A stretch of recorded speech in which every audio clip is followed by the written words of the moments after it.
that was an original enemy of whoever created us. So whoever created us has enemies out there in the universe that are diabolical enemies. And we know this is true in government. You know, you may see the president and the first lady and all of that, and it's very prom and proper, but they have enemies, powerful enemies.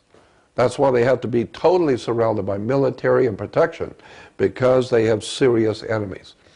Something happened to me that tells me that there's something going on like that. I was in Hawaii many years ago with my wife and some friends. We went to Hawaii for the first time. And I was sitting in a restaurant across the street from the Hilton Village. And in the restaurant, which is a main drag, a main strip, and I was sitting with my back to the door. And someone came in, and I immediately had an electrical charge go through my body. It's bad enough being shocked by the wall plug, but if you don't know it's coming, it's even worse. And I was sitting at the table talking, and all of a sudden, somebody came in, and an electrical shock went through me, and I knocked the stuff on the table. I knocked water and stuff on the table, and I jumped up, and involuntarily, I just jumped up, and something told me, run quick, you're in trouble, you're going to die, run quick. And I ran out the back door of the restaurant, ran across the restaurant, left my wife and my friends, and ran across the restaurant, ran out the back door, and the voice said, run quick, you're in trouble. Go across the street to the hotel. And I screamed, and I remember yelling, I can't go across the street. It's a main, you know, there's traffic out there. And it said, run, there will be no traffic, run. And so I ran out into the street involuntarily. I was not making a conscious decision to do any of this. It was being foisted on me. And I ran across the street, and as it so happened, there was no traffic for that little stretch. I ran out, and it said, go out around the hotel. The voice said, run quick to the hotel. And I ran around the hotel, and it said, all right, you're safe now. Now you're safe. And I sat down, my heart was pounding, and I kept thinking, what did I just do? And how am I going to explain this to my wife and my friends? What I just did, involuntarily. I don't know what happened. That happened to me twice. The second time was a few months later in Los Angeles. I was on the corner of Fairfax and Wilshire Boulevard in a little coffee shop called Johnny's Hamburger Stand. It's a little restaurant. I was sitting at the counter, and I noticed peripheral vision. I didn't look over to see them, but peripheral vision, I saw two guys walk in. And as I walked in, immediately an electrical shock hit me. I almost fell out. I was at the counter. And the voice said, get out quick, you're in trouble, run. And so I grabbed a bunch of money, threw it on the counter, and tripped, trying to get out of the chair on the counter. I got up, and I hit the side door, and I ran north on Fairfax. And the voice kept saying, run, your life is in danger, run quick. And I ran about 2 or 3 blocks until I was just about out of breath. And then the voice said, all right, you're safe now. You're safe now. Sit down. And I sat down. My heart was pounding again. And it was involuntary. I didn't make a conscious choice to run. I just started running.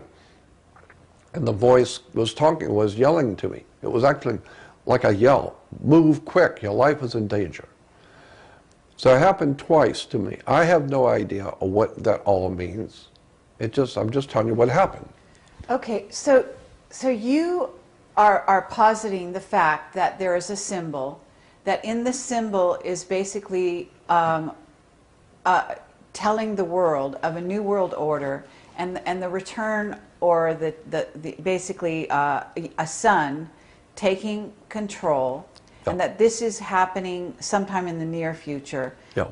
And I'm assuming you think around 2012, is that correct? Yeah, that's what I think. Okay, and then you're talking also about really reptilians and an agenda, which is not quite clear, but there's something going on with That's that. right. Mm-hmm. So what I'm now asking you is whether or not that so-called king is reptilian. Well, I don't know. And what I would say to an audience that's watching this, I've said it too many times before, but I think it bears saying again. I'm not the world's foremost authority on anything. I'm just telling you what I have seen with my own eyes, what has happened to me in my life.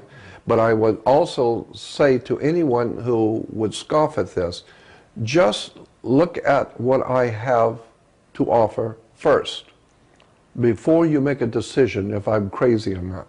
See what I have amassed in the past 40 years that I haven't told you, that you don't know that I have.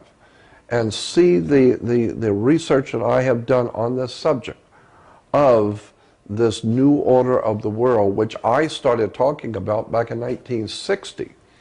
I was sending letters to Belmont, Massachusetts. Back in 1960, Belmont, Massachusetts, I was sending letters to the John Birch Society, who had just been formed in 1959.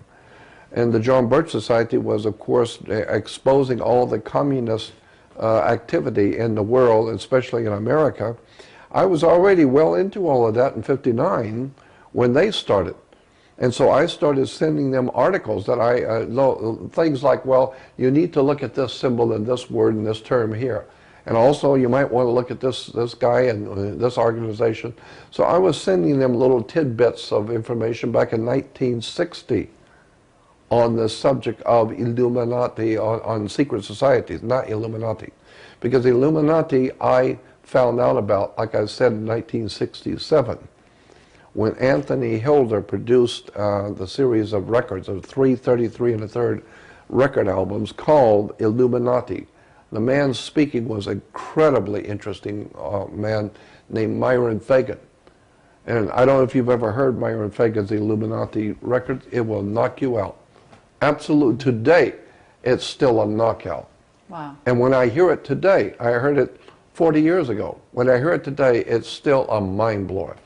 I have a question for you that is a little bit moving onto another topic. It has to do with the Illuminati, but I wonder if you would address it. What is the significance of merging the red and the black? Oh, that's interesting. It's called red and black and white, all three, red, black, and white, are referred to in Hollywood as death head colors, because death head comes from a Nazi organization called the SS, the Gestapo. Gestapo was referred to as the Order of the Death Head. And the Order of the Death Head, Gestapo in Nazi Germany, symbol was the skull and crossbones, skull and bones. That was their symbol. But to the Germans on the inside, the Gestapo was called the Order of Death Head. And Death Head's colors in Hollywood. I attended a lecture many years ago by a black doctor who worked at Martin Luther King Hospital. And some of my friends in the motion picture industry, black entertainers, called me and said, you really need to be here tonight. You need to come and hear this. It's going to be a private lecture by a doctor from Chicago who came out here, was an actual doctor working at Martin Luther King Hospital, and he was giving a lecture on death head colors. And in it, it was fascinating. It was a slide presentation at a library, in Santa Monica Library, in a private invitation only. There's only about 25 to 30 people there. And he was explaining the death head colors, why it's black, white, and red, and how black, white, and red are used in motion pictures. When someone is going to die or someone's going to be killed, those are the three prominent colors that will always be in those scenes. They're called death head colors. They symbolize the darkness of the darkest, the most profound presence of evil. Red, white, and black. But there's also a significance in terms of the occult with regard to certain genetics.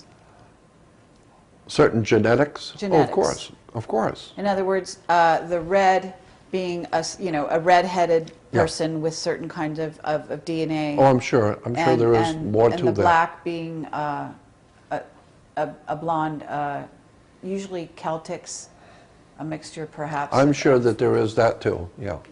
The only thing I was saying is that that was very interesting, because I remember that night he talked about the European Masonic orders, and how the Mexican gangs in Los Angeles and around the country use Masonic symbols from a particular Masonic order in Europe, while the black gangs use an opposing symbols in terms and symbols of a different Masonic order in Europe. And that most likely the gang members themselves do not realize that these are actually can be traced back to Masonic symbols in Europe. And so I believe that the gangs going on in America today are being organized, directed, and financed out of Europe to destroy our culture in America. I think that European Freemasonry is heavily involved in destroying America. And you need to understand the whole story about how America was founded, and how it was founded as a corporation. It's a privately owned corporation. We can talk about that for days on end. And this is just my opinion, one man's opinion. But I'm going to give you my opinion as to the bottom line on the world today and the stuff that's going on the earth today.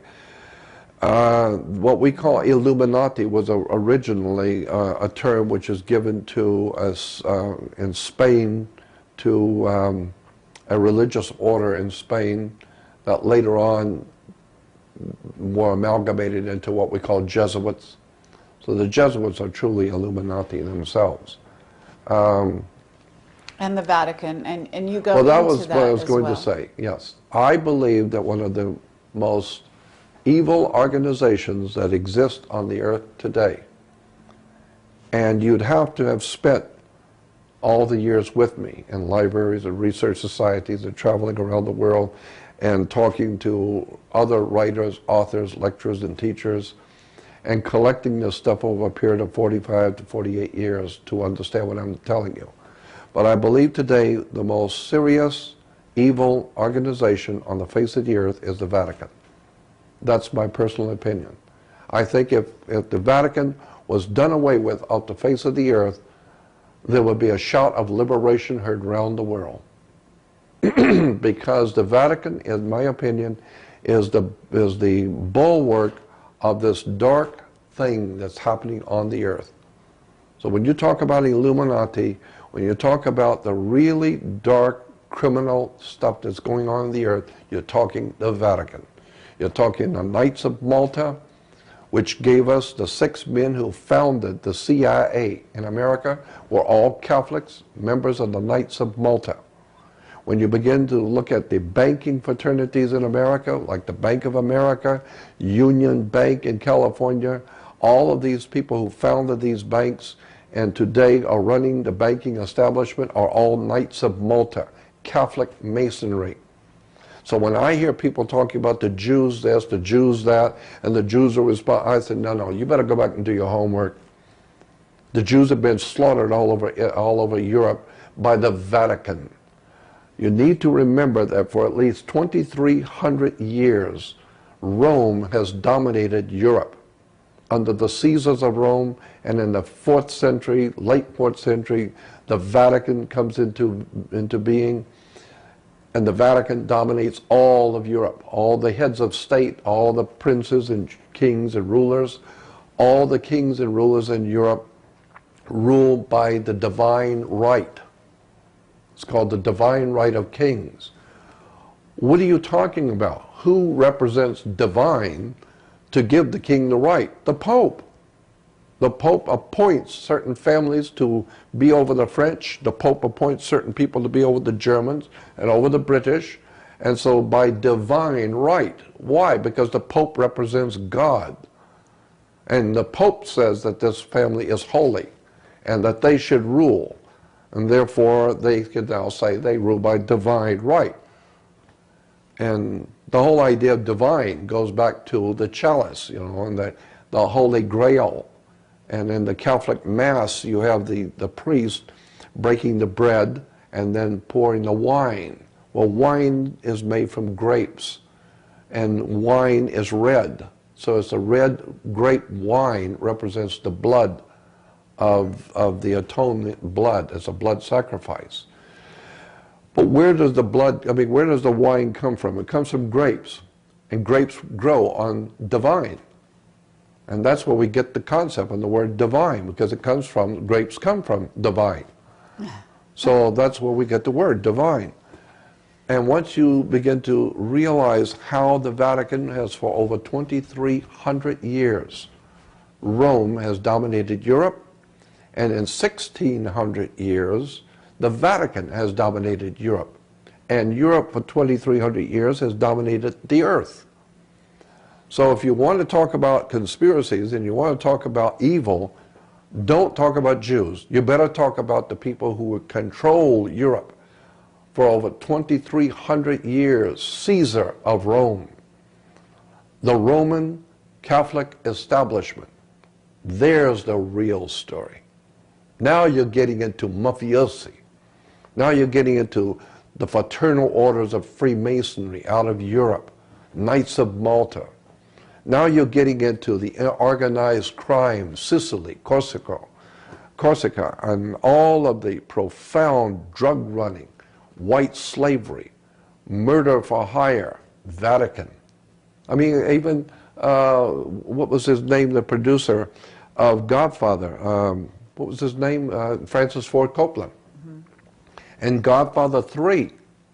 Francis Ford Coppola and Godfather 3, the third one in the series, opens up with Michael Corleone being anointed by the cardinal in New York to be a member of the Knights of Malta in the Catholic Church in New York. What is he telling you?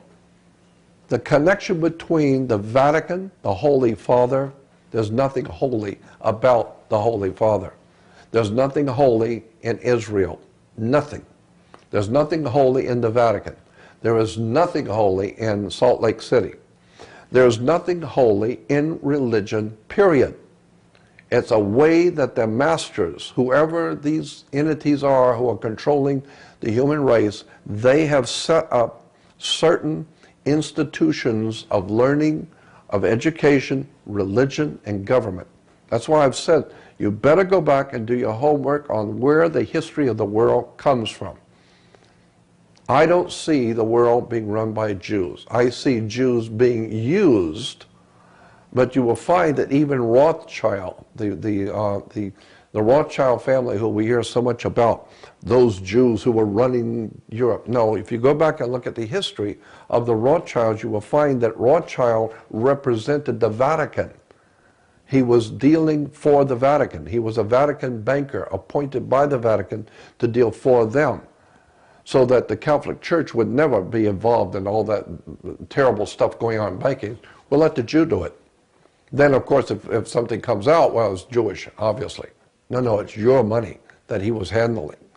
So if you really want to nail down the real enemy to America and to the earth, I'm telling you, it's only taken me 48 years to get here. I was born and raised Catholic. I mean, my whole family were very Catholic in town. We were the most Catholic family in town. But I know history. And I know that the most criminal organization on the face of the earth, in my humble opinion, I don't know that much about it, I've just been looking at it for 48 years, is the Vatican. As far as I'm concerned, it's the worst thing that's ever happened to the world, is what's really going on in the Vatican. And that doesn't even bring up the subject of propaganda due. P2, the propaganda due, P2 Lodge, that was even mentioned in Godfather 3 twice. There's a Masonic order in Europe called Propaganda Due. It's called P2. And it's connected directly, P2 is connected directly through membership with Opus Dei and the Knights of Malta and the Jesuits. Jesuits, Opus Dei, Knights of Malta, Masonic order are connected directly to something called Propaganda Due, P2 Lodge of Freemasonry. P2 Lodge of Freemasonry is world famous to people who do research into criminal organizations. And P2 is pure, unadulterated, poured directly out of the trough, Nazism. Underworld organizations, drugs, human trafficking, pornography, violence, underworld organizations, all P2. They are the ones who are promoting the right-wing death squads in Central and South America, Mexico, the drug cartels in Colombia. We're talking Catholic, Knights of Malta, drug cartels, Colombia, extraordinary vice on a level which it is hard for most humans to recognize, and it's all being orchestrated out of the Holy Father and Rome.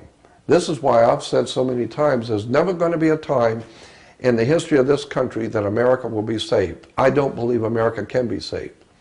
I truly do not believe that America or the human race, I don't think it's just my opinion again, but I don't think the human race can be saved, and I don't think America can be saved, because so many millions of people just love the filth and degeneracy of the world we live in. They love it. They love the Holy Father and all the pomp and glory of all the politicians and kings and rulers and the pusillanimous pictures of Bush kissing the ring of the Holy Father. What does that look like for Nancy Pelosi, Speaker of the House Nancy Pelosi, in full color on the news, bowing down and curtsying and bowing down and kissing the ring of a Roman pontiff? The men who founded our great nation would throw up with this treason, high crimes and treason against the state by these people who call themselves America's leaders. I'm telling you, the Vatican has given us the mafia, drug running, prostitution, terrorism, violence, child pornography, all of it. And the children that are disappearing. Are you familiar with Leo Zagami? Say it again. Leo Zagami. Oh yes, yeah. I've heard him many times. He has talked about when he's gone back into the fold because they tortured him. But when he was out for a moment talking to us, he talked about underneath the Vatican is a huge reptilian base. I don't know. I wasn't there, but it wouldn't surprise me. Right. I don't know. So there is some kind of link up between the agenda of the Illuminati, the Vatican, who's heading all of that up, and this reptilian rollout that to get back to where we were talking about, and perhaps this so-called figure who is taking the throne and the symbolism that you're talking about. Yeah, I don't know, but it wouldn't surprise me. It wouldn't shock me. I want to say something about Dan Brown's movies. Okay. Angels and Demons and the other one. Da Vinci Code. Da Vinci Code. Da Vinci Code, and now this new one. Is it really called the I think it's called the hidden symbol, or the secret symbol, or something like that. Okay. Which my producer friend and I were going to do a movie, and we were going to call it the hidden secret, or the secret symbol. I understand. And now there's Dan Brown comes out. As far as I'm concerned, I have no respect whatsoever for Dan Brown. None. I have no respect for the man at all. Because as far as I'm concerned, he's plagiarized and stolen. And I don't like people who steal, because I've had it happen to me. He stole from Holy Blood, Holy Grail, isn't that right? Absolutely. He stole the whole thing. Mm-hmm. He stole the whole thing. That whole story, Dan Brown and the Da Vinci Code and all this other angels and demons, all of that he stole. Now let me tell you what I think. This is just my opinion. I think Dan Brown is a plant. I think he's nothing more than a paid lackey and a plant. I am totally sure that the real Illuminati, whoever these guys are at the top of the world, use people like Dan Brown who don't mind making a lot of money to become a whore. And I think that's all he is. In my humble opinion, I think Dan Brown's just a whore. He's just taking the money and sleeping with the enemy. Because I think what he's doing is he is nothing more than presenting what his masters behind the scenes want the public. And so they will spend all kinds of money telling you about how wonderful Dan Brown is, and oh my God, he's so brilliant and intelligent, and all this silly nonsense.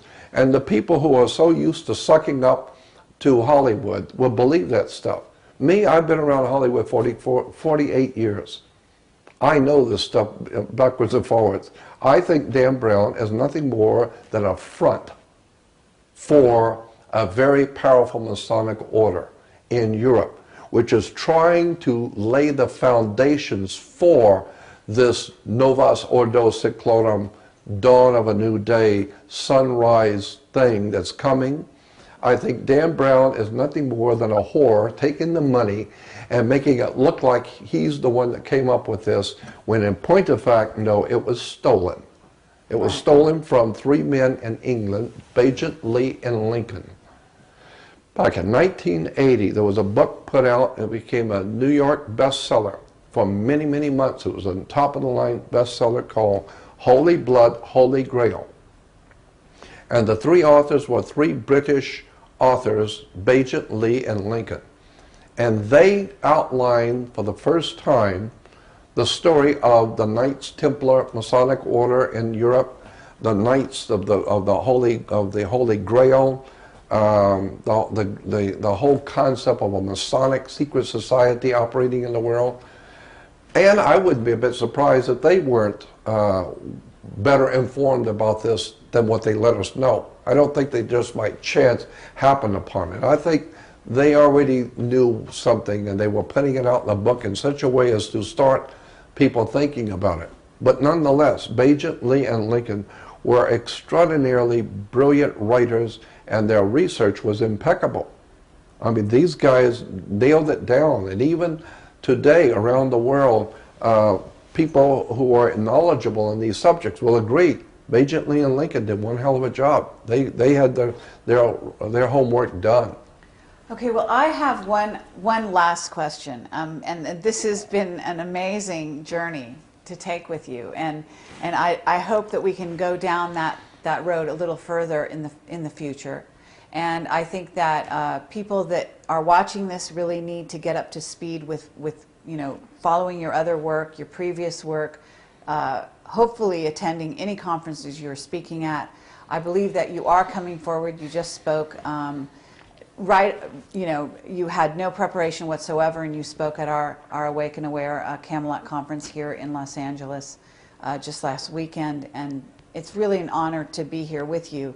But I want to ask you if you think that this Illuminati and what's going on in the United States right now, do you really think that they are going to be successful in taking down this country? Because it's clear that there is someone protecting you, there's a group protecting you. They certainly have some amazing powers, as you've demonstrated. Do you think that these powers, these Illuminati people behind the scenes, are going to be successful at taking down the United States government? Yes, I totally agree. Yes, that's what I think. And is that, I mean, you do have people behind the scenes that are protecting you. You've demonstrated that time and time again on this video. Right. They are therefore, in theory, protecting us here, Project Camelot, and other of our witnesses and so on, because we are all talking about the same thing from different angles. That's and right. Getting our research together and so on. But in essence, what I'm wondering is there are white hats operating, as you know, and as we know, because we have been interacting with those people from time to time. Mm-hmm. Do you think it's possible that these people can be stopped? No. You don't? No, I do not. Okay. I categorically say no. I do not believe there is any reasonable evidence of anything of hope for America or for the world. That's my personal opinion. I think that the light at the end of the tunnel is a train coming. There's no doubt in my mind, for myself, I do not believe America or the world at large is going to be able to extricate itself out of this situation. No, I do not believe it's possible. And the reason why is because the people are too stupid.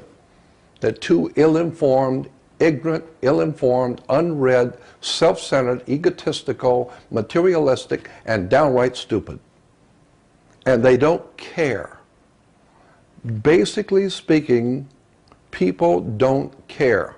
Ludwig von Mises, in one of his books, the great European economist Ludwig von Mises said, and he's right on as far as I'm concerned, he said that in every age and in every country, the people of every nation have always supported a dictator. The people have always supported a dictator, and they always will. There's never been a time in the history of the human race that you can show me where the people of a nation rose up and demanded their freedom, liberty, and justice for all. Not even in America. 97% of the male population in America at the time of the American Revolution did nothing. Only 3% took up arms against the British masters and gave us a modicum of freedom. But happily, that will never happen again. America is finished. Did this father of the girlfriend that you had, when he spoke to you, did he tell you that we're doomed? I mean, why would he call it a UFO, and why would he tell you all these things if we were just going down the toilet?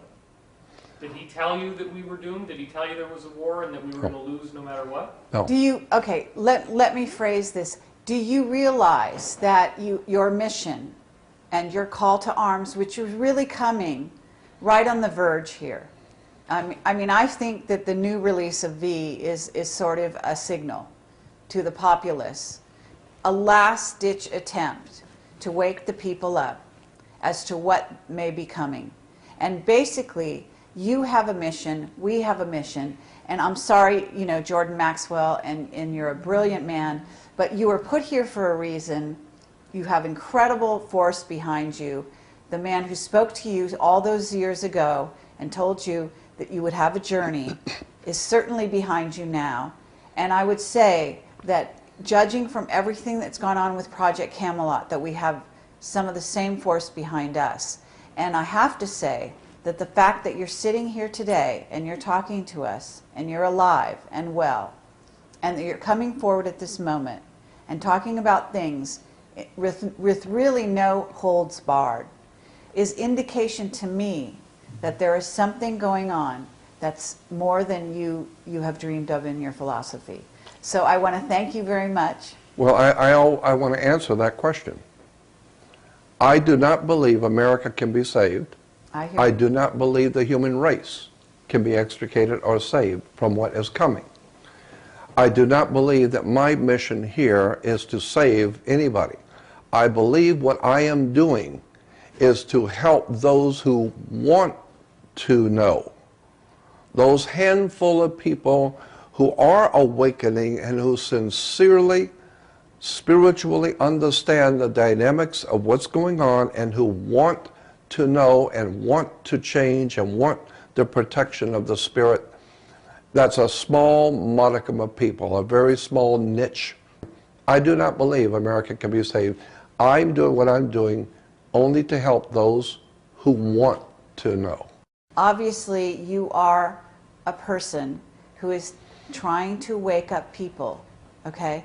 And sometimes there has to be a severe word told to the people in order to actually get them to awaken. And I do believe that this is part of your mission. But I will thank you from Project Camelot. I hope that you are wrong about your final judgment on the human race. I do too. And I'm sure you do too. Absolutely. That's why I'm trying to do whatever I can to help those who want to know, and hopefully it may spread. Thank you. Thank you.